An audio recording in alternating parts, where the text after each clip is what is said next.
Assalamualaikum warahmatullahi wabarakatuh. Alhamdulillah, amma ba'du. Yang kami muliakan beliau dosen pengabuat fikih jinayah Bapak Ahmad Fauzan MSI berserta teman-teman. Fitrinya saya di sini ingin menyampaikan beberapa materi. Yang pertama yaitu materi tentang hudud. Jadi hudud itu Allah Subhanahu wa taala Al-Hakim yang maha bijaksana, senantiasa menjaga hak-hak manusia dan menjaga kehidupan mereka dari kezaliman dan kerusakan. Syariat Islam pun ditetapkan untuk menjaga dan melihara agama, jiwa, keturunan, akal, dan harta merupakan adalah zuriatul khusus, sehingga setiap orang yang melanggar salah satu masalah ini harus mendapatkan hukuman yang ditetapkan syariat yang disesuaikan dengan pelanggaran tersebut. Nomor satu yaitu salah satu sumber syariat Islam adalah Al-Quran. Al-Quran sebagai wahyu Allah Subhanahu wa taala. Kata ini juga dalam body Al-Quran memberikan makna batas atau sesuatu yang tajam, karena secara bahasa hadid berasal dari kata had. Jadi hudud sebagaimana diklasifikasikan oleh fuqaha adalah perzinaan, pencurian, hiroba atau mengacauan, dan puhudat, makar, murtad, serta peminum khamar dan zina. Ditegakkan untuk menjaga keturunan dan nasab.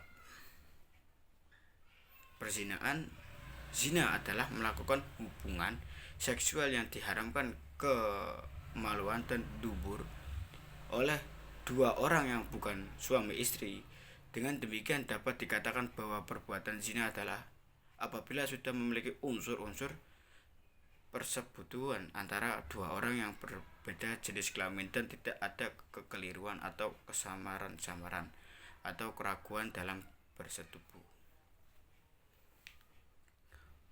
Menuduh berzina, kata Ghazaf caci maki, melempar sesuatu yang bersifat materi atau imateri, berbicara tanpa pikir, memfitnah lewat lisan maupun tulisan, atau menuduh secara tertulis, atau menuduh berzina tanpa bukti. Sedangkan dari segi terminologinya, khos adalah menuduh orang lain berzina yang hukumnya dengan takzir yang termasuk dosa besar.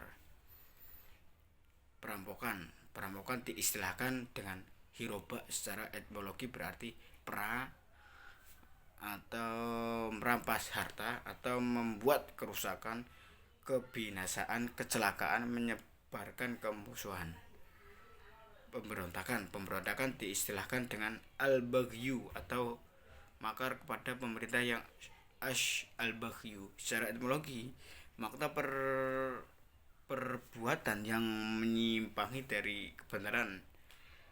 Menurut mazhab Hanafi, al-baghyu adalah suatu perlawanan terhadap pimpinan negara yang diangkat secara syah dengan cara-cara yang dibenarkan syariat Islam. Hanafi. Materi kedua yaitu tentang kisos dan dia. Hukum pidana Islam hanya dipelajari secara bersial, belum dipahami secara menyeluruh, sehingga menimbulkan persepsi bahwa kisos adalah hukum yang tidak dipermanusiakan. Apabila kisos hanya dipahami secara tekstual maka demikian.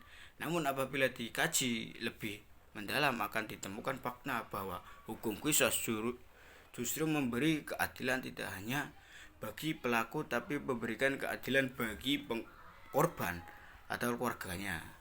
Kenyataan tidak semua pelaku pembunuhan dijatuhi hukuman kisos, hanya pembunuhan disengaja dan tidak mendapatkan maaf dari korban dan keluarganya yang dapat dikenakan hukuman kisos. Hukuman ini diperlukan apabila terdapat unsur rencana dan tipu daya serta tidak ada maaf dari pihak keluarga korban dalam rangka menjaga, melindungi setiap orang yang dikejahati terhadap jiwa, yakni pembunuhan disengaja atau pembunuhan berencana. Maka hukum Islam mengancam pelaku dengan hukum yang tegas, berupa qisas diyat. Hukuman qisas disyariatkan untuk memelihara jiwa karena seseorang yang hendaknya melakukan kejahatan ketika telah mengetahui akan dibalas dengan perbuatan yang serupa, niscaya dirinya tercegah melakukan tindakan jahatnya. Ulama Malikiyah membagi jenis pembunuhan terjadi dua, yaitu pembunuhan sengaja dan pembunuhan tidak sengaja. Beberapa syarat yang harus dipenuhi dalam melaksanakan hukuman qisas menurut ulama fikih yaitu adanya kepastian pelaku kejahatan. Yang kedua yaitu keterbatasan hukuman yang kedua yaitu keterbatasan hukuman pada pelaku kejahatan. Yang ketiga, pelaku pembunuh sudah mukallaf. Yang keempat, pelaku pembunuh bukan orang tua korban. Yang kelima, korban harus seorang yang maksud al-dam. Materi ketiga itu tentang reformasi dan positifikasi hukum Islam di Indonesia. Secara umum, tujuan perlakuan hukum Islam adalah untuk mewujudkan kemaslahatan dan menghindari mafsadah. Islam sebagai agama rahmatan lil alamin senantiasa menawarkan solusi bagi umat manusia, diantaranya dengan mengakodomir problematika yang dihadapi dalam rangka mewujudkan tujuan tersebut. Di sisi lain, munculnya banyak persoalan baru menyangkut dalam yang belum ditegaskan dalam Al-Quran dan Sunnah maupun kitab-kitab dan pemikiran fikih klasik. Pada pertengahan 1990-an, RI juga memberi jatah warisan kepada ahli waris non-muslim melalui sesara warisan wajibah yang sebelumnya tidak dikenal dalam kitab-kitab fikih manapun. Positivasi hukum Islam sebagai upaya penghamburan hukum nasional dengan menyusun grounding menetapkan barang nilai yang tumbuh berkembang di Indonesia sesuai tuntunan pembangunan hukum nasional dan nilai hukum Islam sebagai hukum yang perlu mayoritas penduduk Islam yang sangat berpengaruh terhadap pola hidup yang berperilaku seperti pengaruh ajaran atau nilai hukum Islam terhadap umat Islam karena adanya syariat fikih dalam hukum Islam tersebut. Hal ini terkait pemahaman ulang tentang desain hukum dalam Islam pada sisi tertentu dan pemahaman sisi atau politik hukum nasional pada sisi yang lain sesuai kesadaran hukum bangsa Indonesia tanpa politik kolonial. Langkah ini membutuhkan strategi tentu yang rentetan diskusi dan argumentasi di atas secara substansi dalam konten pembangunan hukum nasional menguatkan proyek gagasan besar pentingnya positivasi hukum Islam. Optimisme sebagai hal wajar tidak berlebihan ini dukungan oleh landasan yuridis dalam ramah politik hukum melalui program regulasi nasionalisme yang sangat domisili melahirkan sesuatu perundang-undang diperkuat dengan lahirnya UU nomor 12 tahun 2011 tentang pembentukan perundang-undang sebagai contoh komplikasi hukum Islam sejak tahun 1991 dan lainnya sejak kemerdekaan sebagai tersebut di atas yang masih menuai kontroversi akan sebagai selesai dalam perspektif yang lebih jelas.